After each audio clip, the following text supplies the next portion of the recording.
அலங்காநல்லூரில் நடைபெற்று வரக்கூடிய மாபெரும் போராட்டத்தில் இயக்குனரும் நடிகருமான சமுத்திரக்கனி அவர்கள் இந்த போராட்டத்தில் மக்களோடு மக்களாக அமர்ந்திருக்கிறார். அவரோடு தற்போது நாம் பேசலாம்.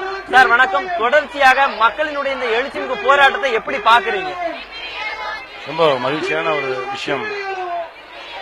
57 ஆண்டுகளுக்கு பிறகு மீண்டும் தமிழ்நாட்டில் இப்படி ஒரு எழுச்சி, மிகப்பெரிய புரட்சி. இது மாணவர்களால் மட்டுமே இது சாத்தியமானது. பெண்களும் உடன் இணைந்ததால் இது இன்னும் மாபெரும் சக்தியாக உருவெடுத்திருக்கிறது.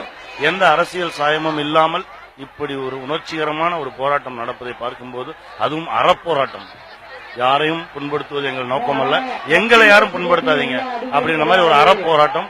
அதனால்தான் நானும் அவங்களோட உட்கார்ந்துருக்கேன். ரொம்ப பெருமையா நினைக்கிறேன். தமிழனாக இருப்பதற்கு ரொம்ப பெருமையா நினைக்கிறேன். நிச்சயமாக தொடர்ச்சியாக மாணவர்கள் இந்த போராட்டத்தை முன்னெடுத்துட்டு வரக்கூடிய இந்த சூழல்ல அரசுகள் மாணவர்களுடைய போராட்டத்துக்கு எந்த மாதிரியான ரெஸ்பான்ஸ் பண்ணணும்னு நினைக்கிறீங்க? அவங்க என்ன மாதிரியான நடவடிக்கைகளை மேற்கொள்ளணும்னு நினைக்கிறீங்க? கண்டிப்பா ஒரு விஷயத்த மாணவர்கள் கையில தொட்டுட்டா அதுக்கு அதிகாரமும் சரி, பதவியில் இருப்பவர்களும் சரி ரெஸ்பான்ஸ் பண்ணி தான் ஆகணும். கண்டிப்பாக இந்த ஜல்லிக்கட்டு நடைபெறுவதற்கு எல்லோரும் ஒரு முனைப்பான செயல்பட்டு இதை நடத்துவார்கள் நம்புறேன்.